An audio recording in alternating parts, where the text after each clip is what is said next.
welcome to the Writing Community Chat Show.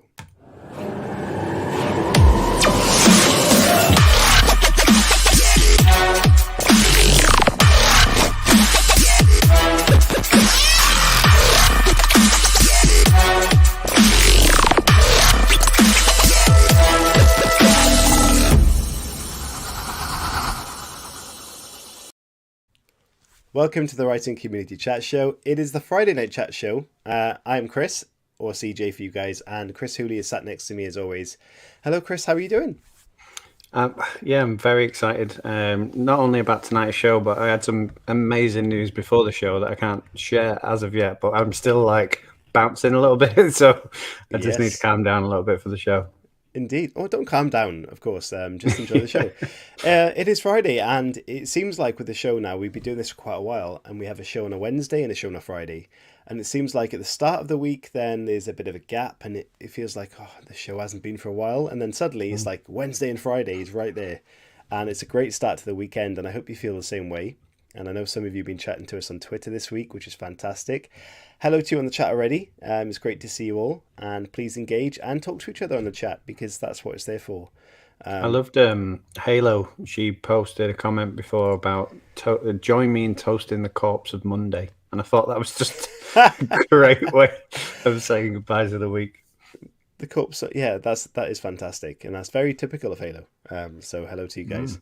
It is Six Nations Day tomorrow, Grand Slam Day. For those of you that are Welsh, so that's me, and I'm very excited.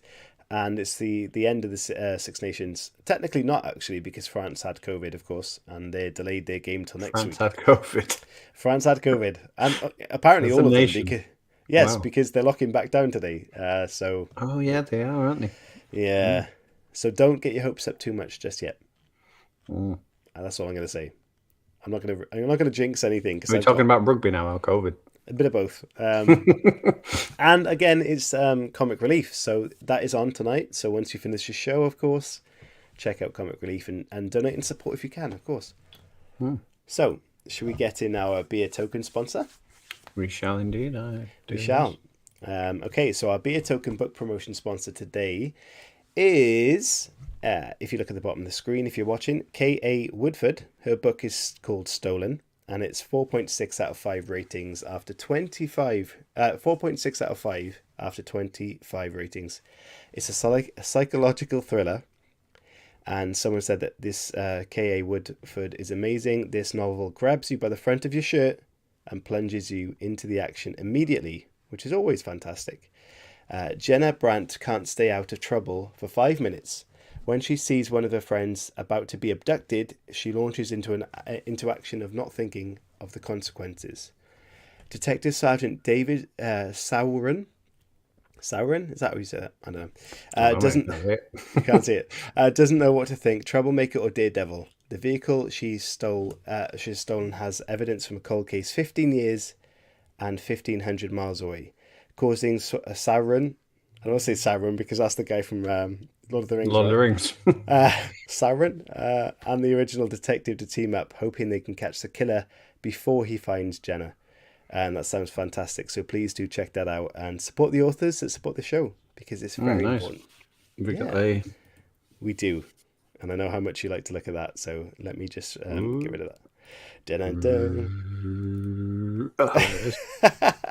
There's the cover. Perfectly timed. I love it. It was. So please check that out on Amazon. It's available in paperback and Kindle.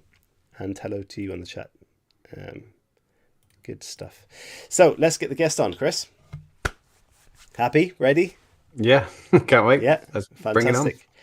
So tonight's guest, we welcome someone who has worked within the publishing industry, but today sees her hard work hitting the shelves. Her debut book, The Prank, was out yesterday and has been called the most spine-tingling thriller of 2021. Ladies and gentlemen, please welcome LIV Matthews. Hello. Hello, what a welcome. Thank you. Thank you so much for joining us. It's an absolute pleasure, and I hope you're well. I am well. Thanks so much for inviting me. I'm good. I'm drinking champagne. So we will toast to you. Really so thank you for joining us. And here's a celebration to your book launch, which is always an exciting thing. Thank you. I mean, the first question we have to ask is, obviously lockdown is possibly changed the plans of most book releases during this time. How has it been?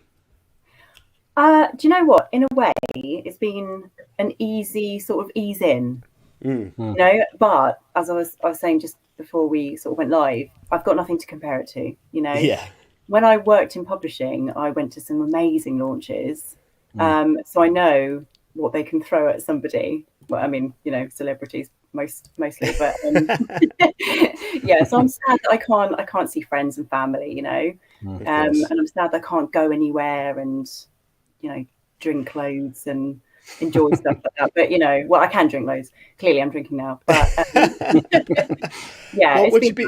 What would have been your plan if you had free reign, as in COVID wasn't an issue? Would it be something massive you do, or would it be kind of just a subtle friends and family job? Well, in a way, the virtual launch that I had on Wednesday night was lovely because I could see everybody. Like, my family's they moved out of Essex to Suffolk, and then I've got loads of friends where I am in Hampshire and up north when I went to uni. So everybody's everywhere. So in that respect, it was great. But if I hadn't have had that, I would have gone, I would have gone to a pub with all my friends here and just maybe done a bit of a pub crawl and had a nice dinner with my husband. I think some of the best lockdown book launches have to be given to Tina Baker. Her video is one of the reasons. Yeah, it's incredible. So much imagination. Yeah.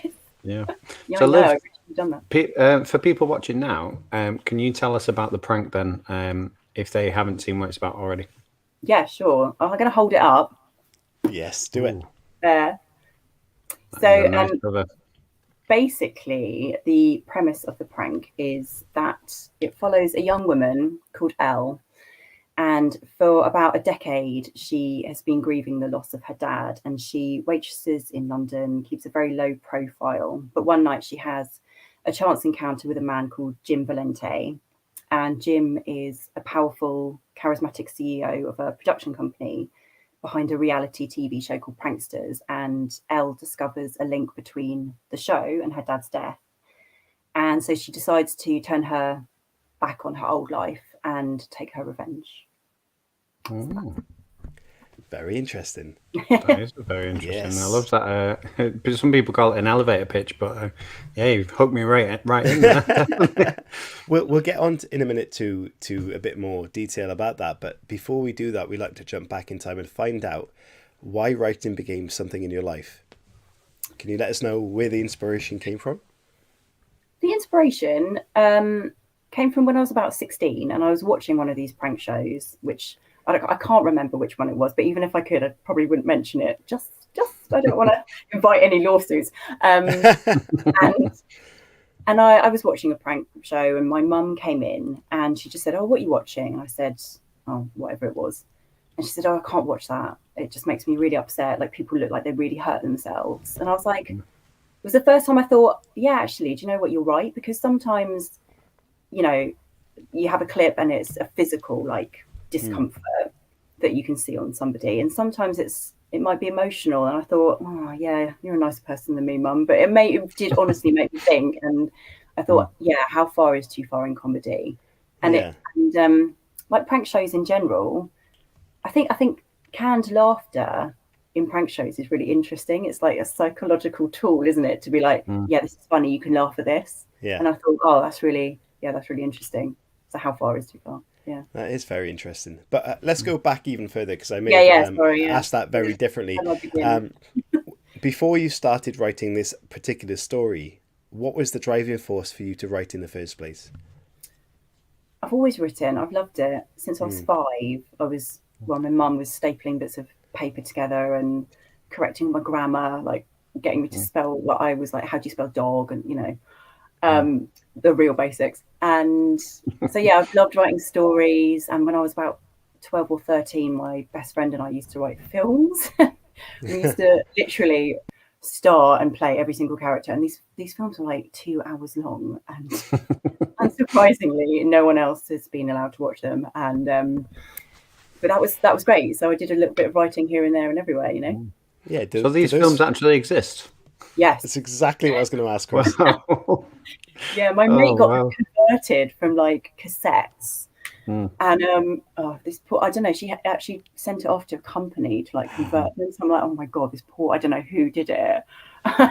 This poor Come on, company. you've got to talk to about the story of this then, because obviously this is the first story that you would have written, and your first creative mind went into this. So what was the story?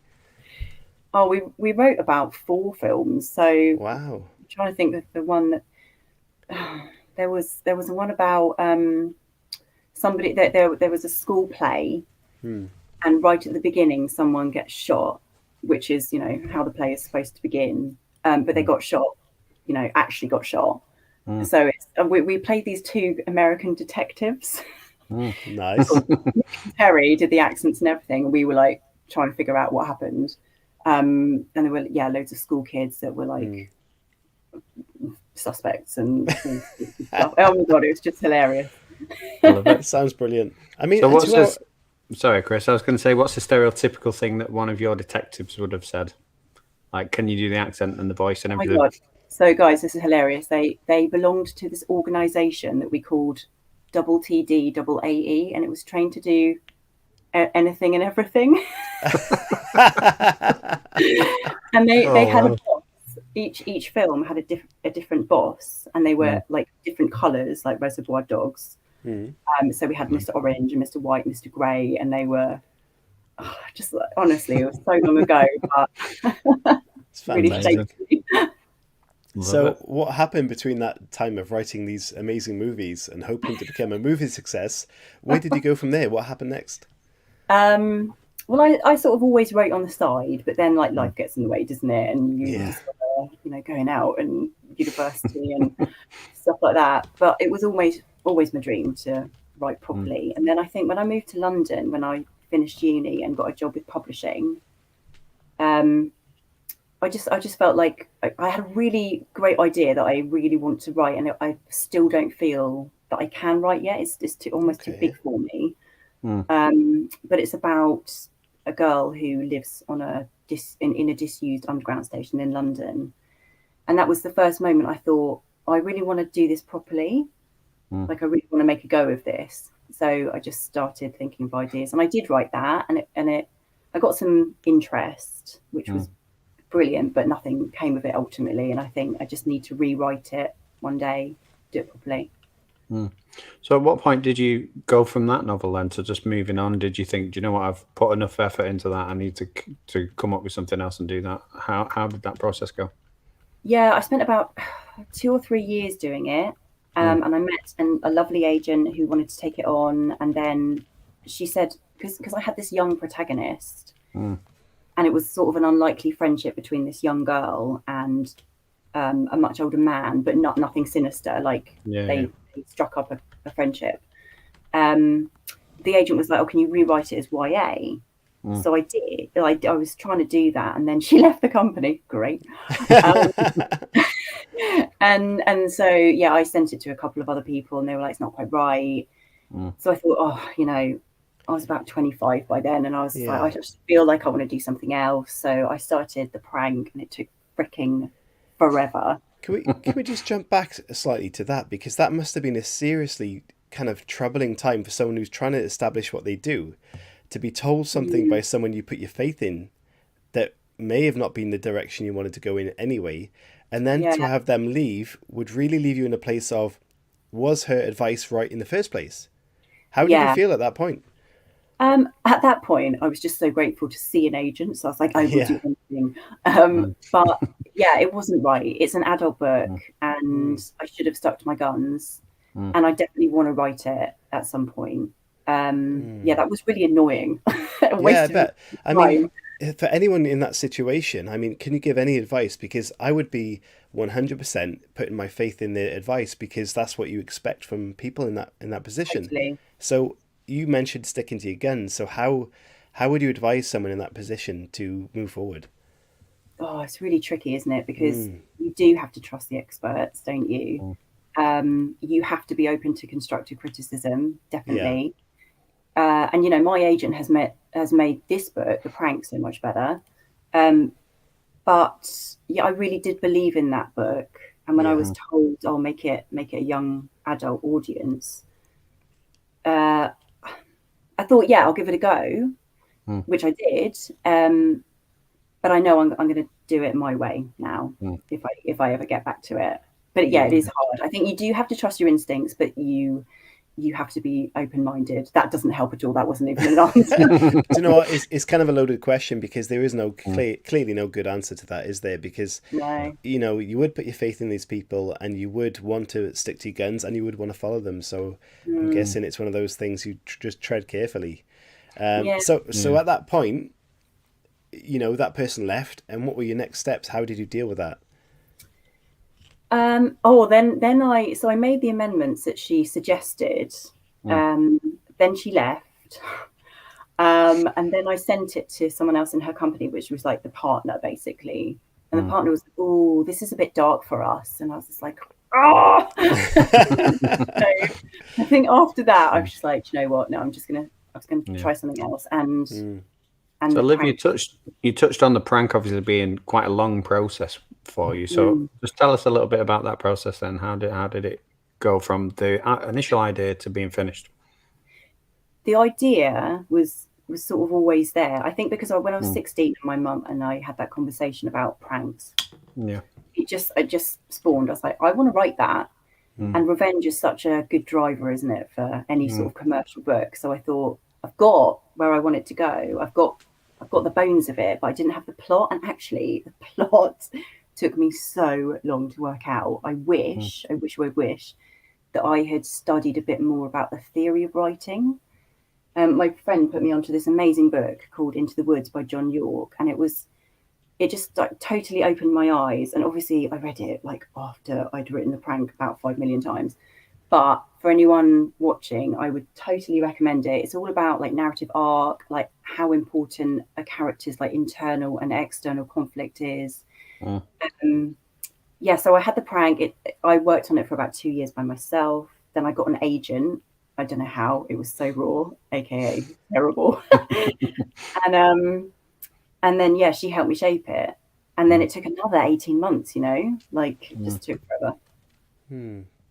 So having written that on your own for a couple of years, like you said, and you got an agent, was that something you were actively trying to do in that time? And was your manuscript kind of finished at that point, or were you still working on it?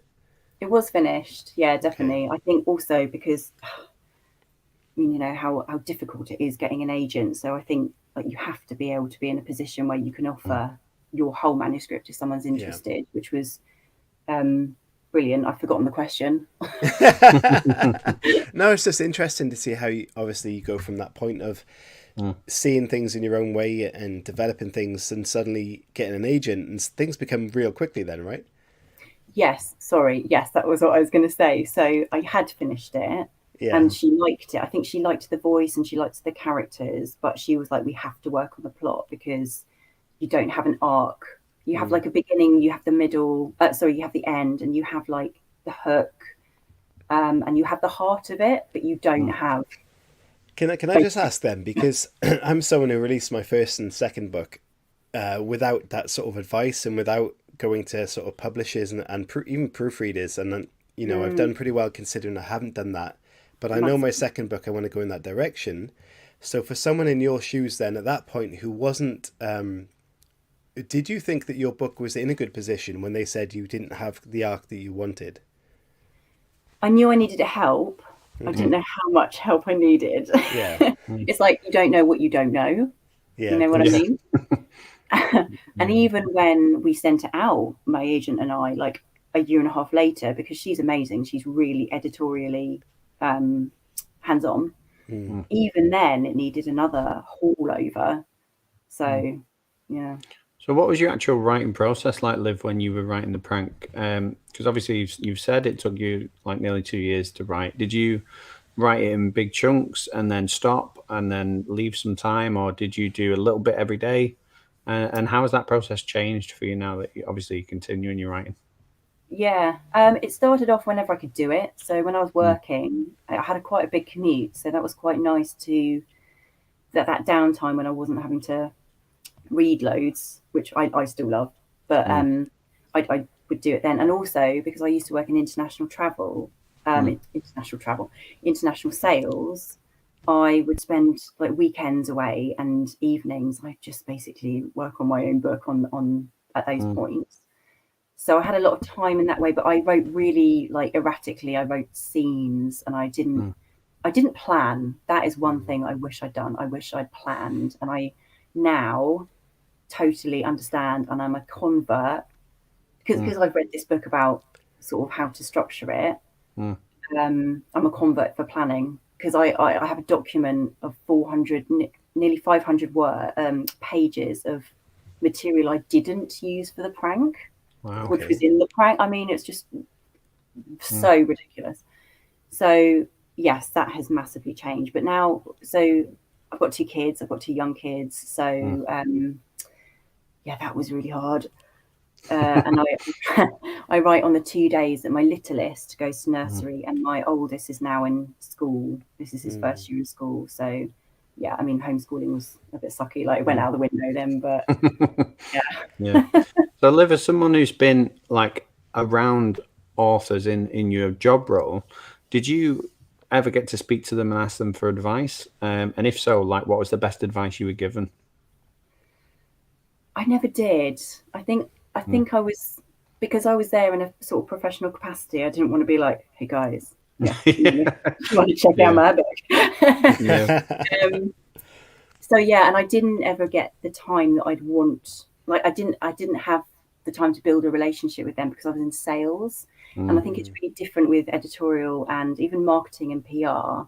I think they're so much closer to those authors, whereas in sales, we worked across all the divisions in PRH. So I didn't have that relationship, which is unfortunate because they have such a wealth of authors. I could have tapped into loads of experience there, but I didn't. But I have met loads of people via the sort of writing community online. So that's been really great. That is literally why this podcast exists in the first place, because the wealth of experience and information in the writing community just for indie authors is incredible. So the experience coming from indie authors, professional authors, it's massive, and they're so helpful, like you mentioned before. Yeah. It really is a fantastic tool. So your writing, you mentioned that you've now a structured writer, but I seem to think or have experienced that the writing is either 100% non-planned or 100% planned, and there are people in between. Are you full on planning everything to the detail, or do you have a bit of a mix? I have definitely a bit of a mix, because so recently I've just started something new, and I've planned out about 20 chapters, and then I was like, well, there's no point going on from here because I don't really know where I want it to go. So yeah, this is a new thing. This is what I'm sort of working to. But yeah, and also they do different things, don't they? Like, you plan out these things that characters do, and then they do something else, and you're like, well, that's annoying of you. So Liv, are you someone who wants to stick to a certain genre and stay in that capacity, or are you somebody who's just going to go with the ideas as they come wherever they go to? I would love to be like John Boyne and just write like for kids and YA, and but I think it's so hard, isn't it? I think you have to sort of, publishers want you to be a brand for a bit, unless you're really, really established. So I definitely want to do thrillers, psychological thrillers for a while, until I can be like, no, I can do whatever I want now. What is it about psychological thrillers that attract you to it? What is that particular part of the genre that makes you want to write it? I just love people. I just love how people tick, like getting really under the skin of people. I'm not very good at police procedural stuff, so I really like shy away from that because I just don't know enough. So yeah, it's about the person and about a situation and about a motive. Yeah. Very interesting. So what would your advice be then, Liv, to someone who is about to sit down and maybe write a psychological thriller? I would say read a lot in and out of the genre. Develop your own voice. Like, it's hard, isn't it? Because you sort of have to write to the market, but you shouldn't, because if you haven't developed your own voice, like, I think write for yourself. When you're happy with it, then you invite constructive criticism. and try and make it better. Yeah. And what sort of things were you reading when you were writing the prank? Like, were you reading as well, or were you just solely focused on your writing? No, I tend to read most times anyway, but I read really random stuff. So I read lots of literary fiction, lots of commercial fiction, whatever I fancy. But I tell you, like being on Instagram and Twitter, I have spent so much money on books because they're like the writing and reading communities are so amazing, and you will just that you can't turn a corner without an amazing book that you're going to have to buy. So how big is your to be read list? It's massive. I love it. Yeah, I love the fact that you looked up then. I know, it was like looming over you. Yeah. Like, there it is. You're gonna crush me. Oh well, I think Ian Rankin perhaps said that he, talking about the police thing that you mentioned, that not having that insight, that he knew someone on the inside that would basically give him that information. Perhaps it was retired, I think. So, have you struggled to the fact that we've been in lockdown towards the end of your book, that you couldn't research the way you wanted to, and how did you research best for this book? Well, luckily that one was all done, but I'm just trying to think. So weirdly, this lockdown, I don't know if you guys are similar. I've had no, apart from just now, literally about a week ago, I had no new ideas, and I think it's just because of the endless cycle of bad news and doom, and you can't get out, and so I haven't in that way had to research, but I've been finishing off a couple of other things, so I haven't had to research. But Google is my best friend. But you go down like rabbit holes then, don't you? So like my search history is just I think there's a lot of questions. I mean, if you're writing like crime thrillers or true crime, then your search history must be very dodgy. Yeah, I was going to say, what's probably the one thing that would get you in trouble if the police took your computer right now? Oh my god! So I've had to, without giving too much away, I'm trying to think. Oh, how to bury bodies vertically. Okay. How to? Oh wait, I can't say that. Oh, arsenic green like wallpaper. The various like body parts and how we can dispose of different things. I'm very intrigued by vertical bodies. Yeah. Apparently, should I tell you, if you bury a body vertically, it's much better, because when they're looking on is it infrared or whatever they use, usually they look for like a 6 foot long thing, so that's a bit easier. And then you should apparently put a dead animal on top, so that if a dog uncovers it, they'll think it's just a dead animal, and then they'll just leave that. Yeah. So there you go. Hopefully we've got no serial killers listening to this. But yeah, great advice. Yeah, thanks. For your murdering needs. Yeah. Tune in next week for even more. Yeah, definitely. That was we've never had how to get rid of a body advice, so that's the first. There we go. I think before now, the only how to get rid of a body advice I ever heard was off Snatch, and that's the old guy that said you need to feed them to pigs. Oh, I watched that the other day. It's such a classic. It is a classic. Yeah, it's so great. So great. I knew this was coming. Halo said she's taking notes. I don't think you need notes, Halo. I think you know too much already. Wow. Yeah. So okay, so this book came out on Wednesday, Thursday. Thursday. Yeah. Thursday, and okay, this is the first step, and it's very exciting. But what do you feel about the next step? How did you already have a plan before you released that book, or was there something now that you're looking into? So I can say it now because it's like had the press release, but I've just signed a new 2-book deal, which is great, super exciting. So the second one is already written, so that's great. It's a real pressure off, and it's nice to know that they're invested. So that'll be spring next year, and then. So it's a really confusing journey. The prank was shelved, and then Welbeck bought it a year after it went out to everyone else and got rejected by everyone. So I wrote my second book thinking it might be my first. Do you know what I mean? Yeah. The second book that's coming out was written years ago. But then my agent was like, "Oh, I've just Welbeck's just set up, and they're new and they've got a wealth of experience because they're set up by CEOs or whatever from other companies. So can I send it? And I was like, oh yeah, go on, thinking like, of course they'll reject it like everyone else has, and they didn't, which was great, absolutely brilliant.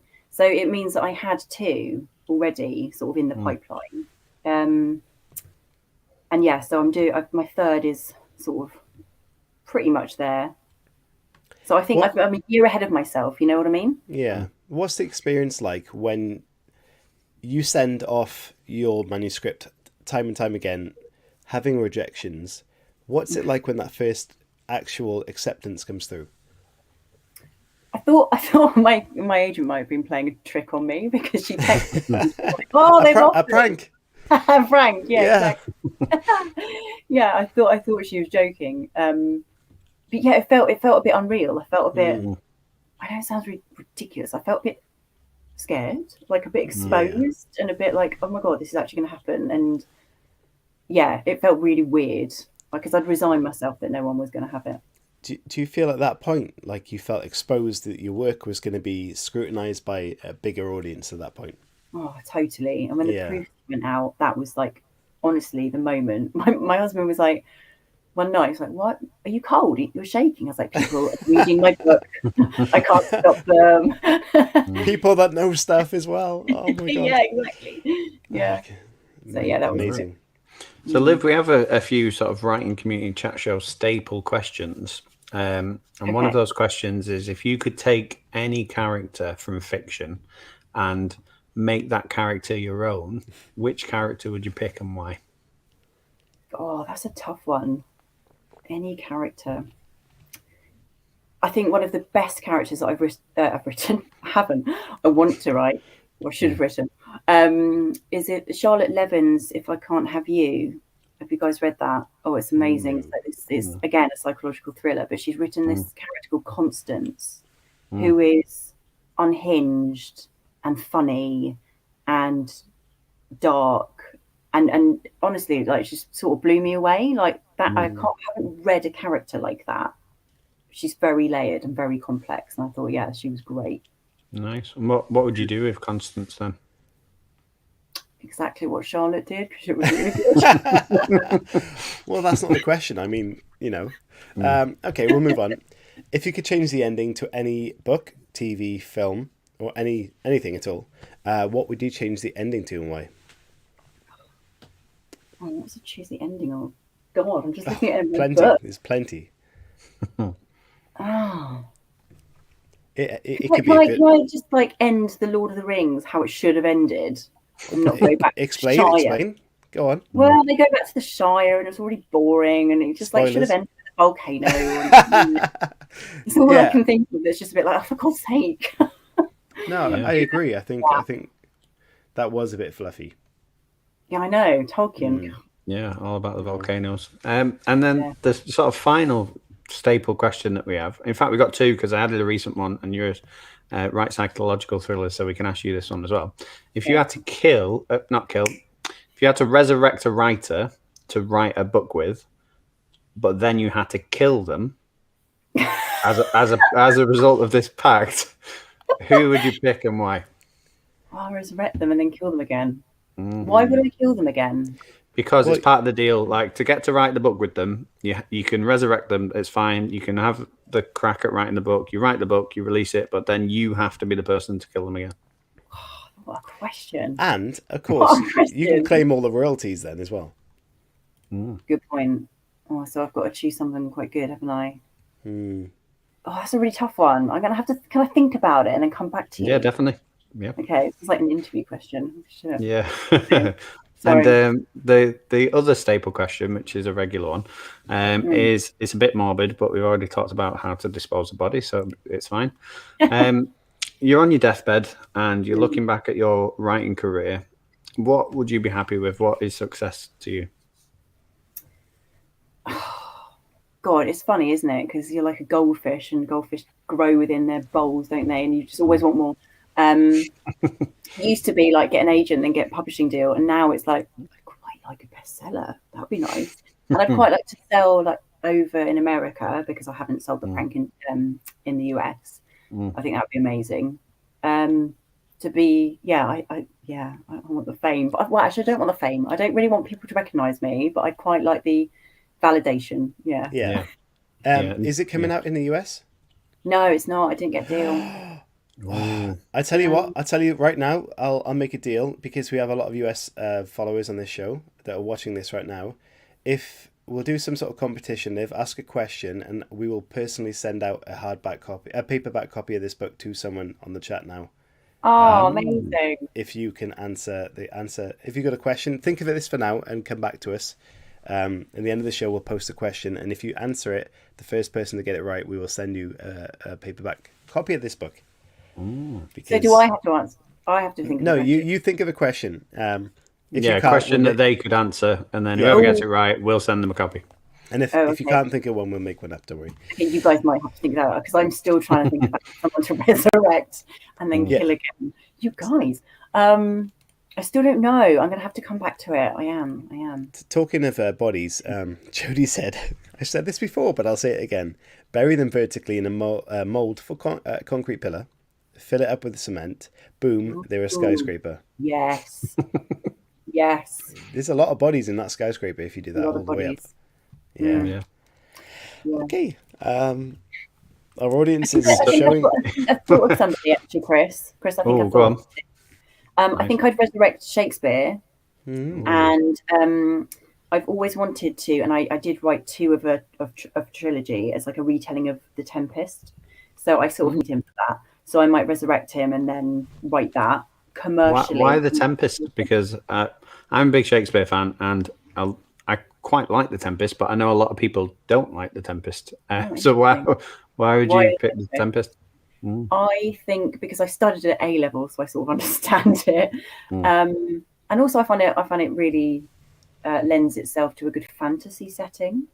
So I had Prospero was like a magician who kidnapped his niece, and then Caliban was this like mythical wolf that had gemstones for eyes and could tell the future and blah blah, blah. And had witches and spirits, didn't it? So I could totally just claim that as my own and then kill him.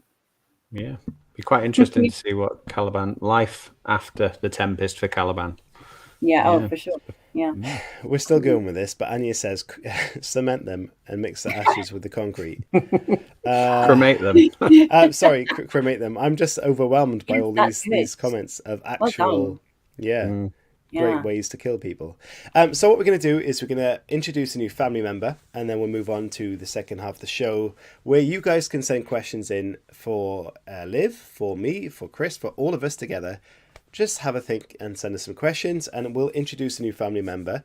Liv, while we do this, think of a type of GIF, a GIF, an animated GIF that you can send this person. It can be any topic in the world, and we will play a little video, and then we'll go back to it and find out who that person is.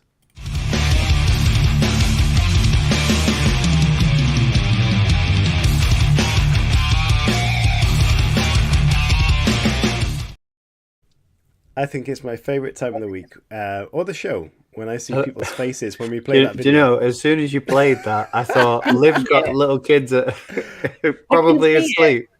Oh, you couldn't see it, but I thought she might be able to hear it, and it'd be really loud. You can't see that? It froze for me. Oh, it froze. Yeah, literally, when I play that and I look at people's faces, it's the best thing ever. I wish I'd known what it was. Can I play it again? I don't know, because when you guys did the introduction to the show, I couldn't see any of that either. So. No way! Oh, that's the first time. It's the first time we've first time we've seen that it hasn't worked or known that it didn't work. Well, it's probably my terrible computer. Maybe, I don't know. So the family member is Michael Anthony Fagan. Great name. At Mikey7Fagan on Twitter. Michael is a high school English and media teacher who has a passion for horror and science fiction. Nicely done.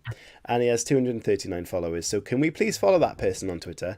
And Liv, what type of GIF are we sending this person? We are going to send them something horror, obviously. Horror, love it.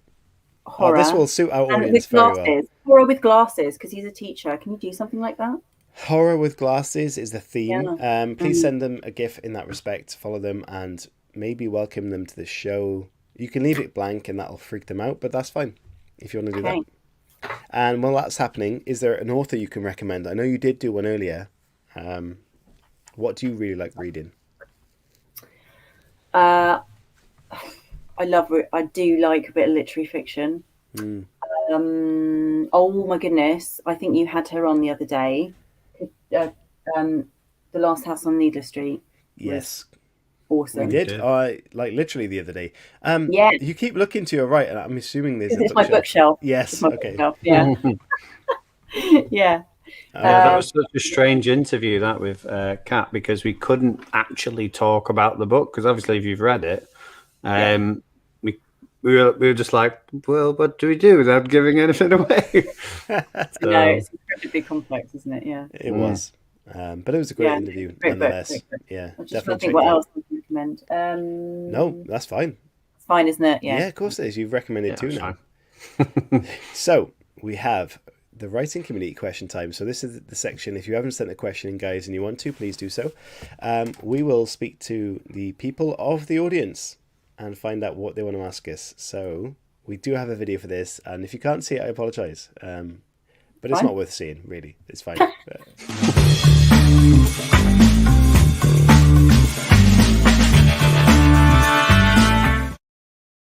Okay, let's start off with some random ones that I have written down because they're always a good icebreaker. And the first one would be, if magic was real, what spell would you try to learn first? Oh, teleporting. Okay. Oh, yeah, that is a good one. Yeah, hate wasting time. Where would you go first? Oh, well, if I could, COVID restrictions lifted. Yeah, why not? I'd go see my brother. I really miss him. And where is your brother? Nice. He's in Suffolk. It's not exactly because I'm Just down the road. Yeah. I can travel anywhere in the world right now. I'm going down the road. Yeah, go to Suffolk. Yeah, go see my brother. Oh, that's nice. Yeah. Okay, let's have a little look. Question. I've got a question for the community, Chris. Go on then. Obviously, to tie in with the prank, do they have a favourite prank? So What, obviously, in the prank? No, not in the prank. I mean, you can answer that by all means if you want. No, I meant people watching. Do they have a Yeah. favourite prank? Yeah. Maybe that they've done themselves or have had played on them, because sometimes in hindsight you can see the funny side. I mean, aren't teachers quite notorious for playing pranks? Oh, they Teachers. are. Yeah, I can't say I'm massive into my pranks as a teacher. I think it's a bit risque at the moment. Maybe 10, 20 years ago, possibly. Did you ever do that thing, Chris, where my friend was a teacher and she said when they're in exams, they play games with each other and they pretend to be like Pac-Man and like move around the room. Oh, and no. Oh, it's awesome. And then they played this awful game where they have to give each other, like, stand next to the kid that you think is like going to fail in life. Yes, I love They, this. like, it's awful, isn't it? But I No. was just fascinated. Because as a teacher, you get a lot of crap, and you don't really have much power to deal with this crap. So that's your revenge. Yeah. That's your time. This one's stupid. I mean, you're Gonna great. fail. Why not?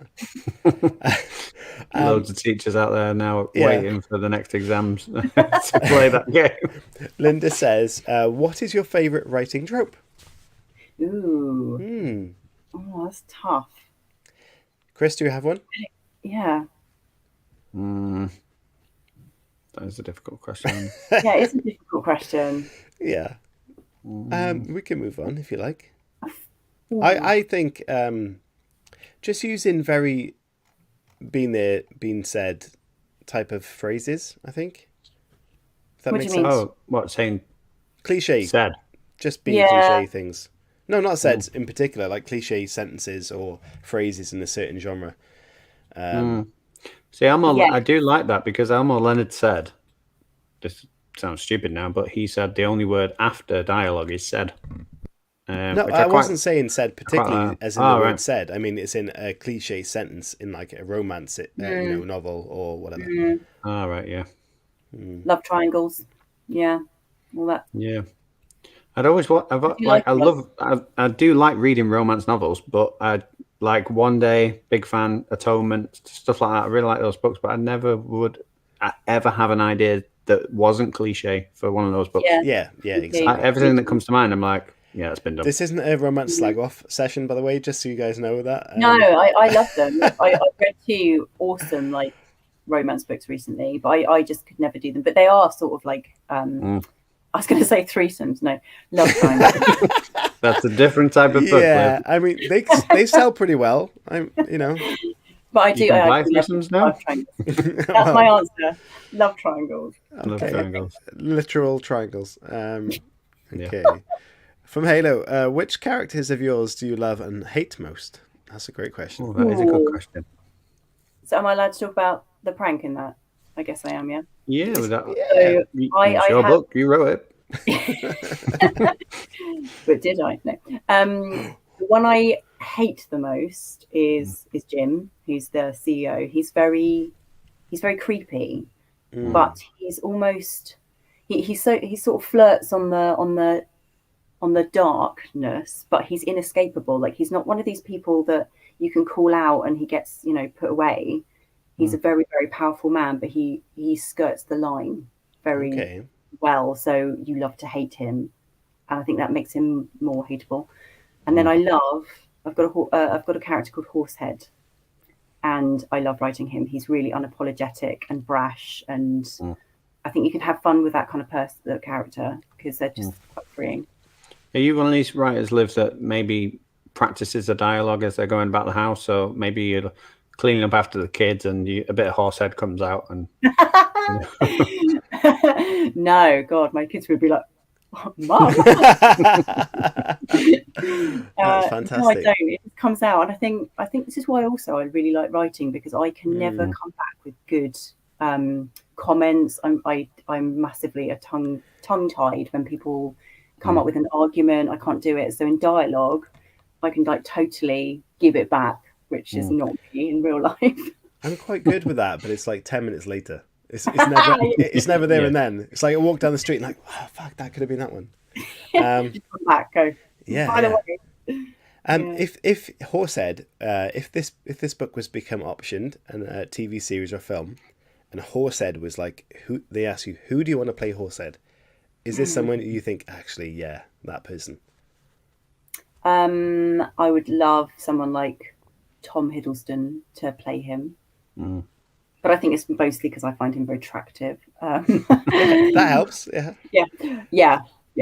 Okay. He's come up in a few things, I think, Tom Hiddleston. Yeah, he definitely has. So do you know, like you said, obviously you loved writing certain characters, and you've picked obviously a character of your own that you hated. How was it writing those? Did you enjoy writing both characters, or was parts of the novel difficult for you to get through? I'm crap at description. Like I don't have a problem with dialogue, and they're very distinctive in the prank. They're all very distinctive characters, which is great. So no, I didn't have a problem with them like that. And I really loved to hate Jim. I think he's a really, like, everyone likes a villain in a commercial book, don't they? Like you need people to get behind that revenge hook. So yeah, he was really fun to write. And actually my editor was like, you've got to make him more creepy, because the first draft, he was powerful and he was mean, but he wasn't as sinister as he is now. Sinister's good. There's in between the questions, we got a wonderful collection of pranks and death things. So let me read some out. Great. Anya says, making a co-worker who fears ghosts think that the desk is haunted with a remote control car. I mean, that's going to some effort, Anya, because you've got to find a remote control car, take it into work at an appropriate time. I don't know. Love it. Yep. Halo prank tape sink sprayer. What's sink sprayer? With Scotch tape so it soaks everyone who uses it. Sink sprayer. Like just cleaning fluid? Bleach and stuff. Yeah, just blind them. It's fine. I don't know. Anya says, good one, Halo. Also, a piece of tape on the bottom of a mouse can really... Okay, Anya's getting a lot of office-based pranks going here. Yeah. You can tell where she works. Yeah. Jodie says, love triangles never die. Never. And then Halo says, unless it's a love triangle between corpses. Oh, I like yeah. that. Yeah. Never die. Never die. Spray hose to rinse dishes. Have you Yeah. got a So- favourite prank, Chris? No, I don't really do pranks. I don't think I've ever done a prank. My favourite prank that I ever did was we stole another teacher's car keys whilst he was teaching, and I moved his car to the other side of the car park. Oh, that would freak me out. And then he came out, and we were all watching him on the camera, and he was like, "Where's my car? Where's my car?" And then we just put like little arrows to find his car all the way across the car park. That's brilliant. That was my favourite one. The only thing I've actually ever been witness to is, back in the forces time, was if someone was on leave and they didn't lock the door when they left, the punishment was they would wrap every single individual item and big items in tinfoil in the entire room. Oh my God. Wow. Everything. Oh my God. Which is quite interesting, of course. That must have been so That's funny. a lot of tinfoil. It is, Yeah. but it's a great time when they walk back through that door. Okay, got another question from Jodie. We haven't asked this, I don't think. What do you think is the hardest skill to master as a writer, and why? For me, it was definitely the plot, like basically all the book, because I did not understand that a character has to go from A to B Yeah. by the end of the book, and that has to be either externally going on a journey and internally. So that's why I was like, I'm just keep looking at my bookshelf because it's on there about writing, and I find that just fascinating. So yeah, the hardest skill for me was getting that narrative arch. We've had some authors on the show that have gone, oh yeah, I wrote the book in 6 weeks, and they've done a first draft in that amount of time. Do you ever reckon that you'll give that a go, or are you always going to sort of take the time that you need in order to do it? I wish that I could. I could. I don't have. Well, with the kids being so young, that's a bit like time restraints. But I don't know if I don't know if I can. Like I would want to. Definitely. Who knows? Watch this space. I think I'm one of those people that can write something very quickly, but it takes me so long to get the other half. The writing and the editing and all of the stuff done afterwards. It takes me so long. But like it's kind of a novella, but the recent book I've written, it was 9 days. Wow. 9 days. I honestly, I won't sit near a computer to write for a long time, and then suddenly I'll sit there and just go, done. And it's crazy. Yeah. 9 days. How 9 long days, was seriously, that? yeah. It was only 30 odd thousand, but it was like, Only. yeah. Honestly, but like I say, I don't have that weird commitment where I just go, right, okay, I need to get this done, and I'll sit there. I can't do it. So I've got like a issue where I get it done, and then I think this is great, and then just go, it's really good, but I'm not doing it. And it's like, well, I need to get it done, but I just don't do it. So I don't know. Are you guys in the chat? Are you very quick with writing? Let us know. How fast are you? Yeah, please give me your tips, please. Yeah. But I think I'd rather have that follow through as well, because I mean, both me and Chris were very, very enthused on getting our latest stories out, but we had Will Dean on the show, and he was like, if it takes years to release, it takes years if we get it right. And me and Chris went, we need to slow down. Well, he said one line that absolutely terrified me that I'd not thought about before, and he said, once it's out there, it's out. And obviously that makes a lot of sense, and it's true, but I never thought of it in the way that he put it before. Like, it was just like, that people are going to see this and you're never allowed to change it again. So that was like, whoa, no, I'm going to take my time now. There's such an expectation, isn't it? Like, if you are traditionally published, like, they want books. Well, and if you're indie, like, you need your name out like all the time, and you book a year. Like, that's so hard for some people. I think it's a big ask. Not for you. We could all just be Harper Lee's, couldn't we, and just wait for a good long period. Just be like, we're not having another one for 20 years. Linda says, I'm super slow when it comes to writing. And then Halo says, You're me, Linda. Yeah. Halo says, I write fast, editing takes a long time. If I write slow, editing is less torture. So that's a really good point, that maybe if I wasn't so quick, I could write more detailed. But I really like the fact of get the skeleton out and then build. Yeah, it's Whereas flowing, a lot of isn't it? plotters like scene in the right places and then build on that. Whereas like you mentioned, some characters take you in a certain place. I like to follow my characters, and a lot of people have different types of processes to do that. So So, Liv, if I take you back to Tarantino, obviously him being a bit of an inspiration on your film days, he famously said that he wanted to do 10 films and then he was out. That was him. Like, he wanted to do those, get them done, and then he was gone.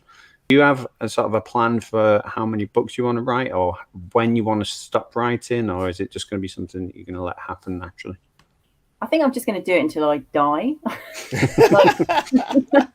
Ideally, like I just love it, and it's like a hobby. hopefully after a few books. Yeah, I just this is my downtime, and I've always loved it, and I think when you are a writer, I think you just have to write, like whatever it is. It might be that I will never be commercially published, like after these 3 again, but I'll still write because it's such a cathartic thing, and I just love it. And and being a parent now, obviously, of young children, like, what do you do are you like a bit of a pushy parent with reading? Are you someone who reads regularly to them and takes them to the library, or are you sort of like someone who just lets them sort of find their way in the book world? Well, we read to them every night, and like that's like our routine. And sometimes they'll get into stuff. So we're reading The Mr. Men at the moment, and they both love it because I do silly voices. And so yeah, but I'm not one of these pushy parents that's like, you must read this. But it does, like, I'm really impatient. So when we were homeschooling and we had like a tricky word spreadsheet, I was like, why aren't you getting this? So mean. I was like, no. You have like most parents that I know have like a favorite book that they like reading to their kids, and then they have like the one that they just cannot stand, where if the kid goes, can you read this, you go, no, not today, we're not having that. So what are those books for you? Do you know what? I hate reading things like PJ Masks because they're not. They're like TV tie-ins. Boo. Yeah, and it's like they're not actually written. They love it because they know the cartoon, but it's actually like the writing's not very good. It's really not very good. I have a lot of picture books that I love. Like there's one called The Giant Jam Sandwich, actually, that I used to read when I was little, like with my granny, and it's just like it's withstood the test of time, and it's brilliant. Like we all love reading that. And Green Eggs and Ham, do you know what I mean? Like all these like classics. Yeah. I'm just keeping them. That was one particular book that was recently banned. Oh yeah, it was, wasn't it? And I've read Green that Eggs book. and Ham was banned. Yes, that was one of the 4. And Was I've it? read that many a time. I may have oversighted that, but I'm not okay. What do you think? Let's move on. What do you think of say celebrities jumping on the bandwagon of releasing children's books? What do you think about that? I think if they can genuinely write and it's them, then fine. You stab at it, great, that's great. But if they're ghostwriting stuff, that makes me sad for the people that are really trying. Yeah. Just to stick your name on it, it's a bit. We have one question that we must answer, all of us, before we wrap up, and it's from Halo, and she says, which Disney princess is a serial killer? Great question. There's multiple answers to this, I reckon. No, let me think. If you haven't got an answer, I'm going to go straight out there with Rapunzel. Oh, I like that. She's been, captive for a long time, and she's going to go out there like a dinosaur in the Lost World. Captive. Yeah. She wants to go out there and experience the world. She's got a lot of anger. Oh, you're so right. I'm going to go with Milan because she's like a really Mulan. obvious choice. Yeah, Mulan. I thought you said Milan. I was like, who's Milan? Milan. I'm going with Milan in Italy. No, Mulan. Yeah. Okay. Yeah. I'm going to go Belle because she's so innocent. She looks so innocent, but she's not. We know she's not. No, yeah, she's played the game. She was attracted to the Beast. Yeah, indeed. So. Yeah, it's true. But I did prefer the Beast to the Prince. I cried when he turned into a prince because I was just like, I like the Beast. Don't know what that says about me. Linda says Snow White. In the original story, they torture the evil queen at the end, making her eat hot coals. Really? Oh, Did that happen? nice. In the fable, like the old one. Wow. Oh, the Little Mermaid is a horrendous story, isn't it? I was Like about, the yeah, I was about to say actual that. one. Yeah, Belle would know how to bury bodies she totally would. vertically with an animal on top. Apparently so. Yeah, there's some great answers in there to that. Most fairy tales are pretty dark. They are actually. It's true. You know, look at Disney films. Every single film starts with the death of the parents.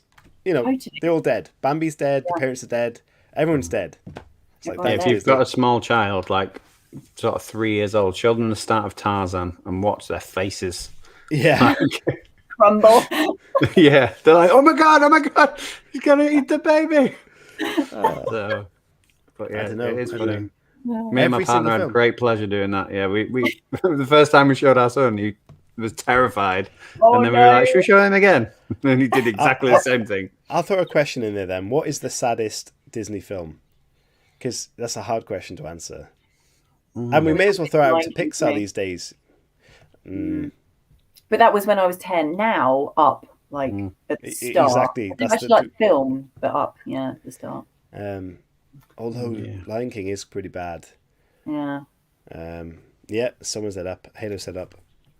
I don't know. They're sad. They're really sad. Up is not Disney. That's why I said Pixar. Halo. Up is a Pixar film. Yeah. But they're owned by Disney now, aren't they? Not all Pixar bought Disney. They did. So that's us at an hour, surprisingly. I mean, time flies when you're having fun. Good fun, guys. Thank you. Yeah. So, Liv, before we go, obviously, can you tell everyone where we can get a copy of the prank from? And if you've got a lovely website, what that is, and where we can find all your future books and everything. Oh, bless you. I don't have a website. I am on Twitter and on Instagram, and my username is LV Matthews, which is I can't. Yeah. Not LV, something that I tagged you in the other day, which is some weird Oh company. yeah, I don't know what that was. I didn't even notice. I only noticed that you'd actually tagged me when somebody else had retweeted it. But yeah, so it's available Waterstones, Amazon, Smiths, Asda, and your local indies. You know, will order up a copy. Is Waterstones? We talked about this on Wednesday's show. They do some great hardback covers, copies with signs, signatures, and stuff like that. Is yours a different kind of book in Waterstones? No, it's not. Like mine's a mass market paperback, so that they don't care. You know, it's not a Waterstones book. Like I'm like it's a commercial beach read.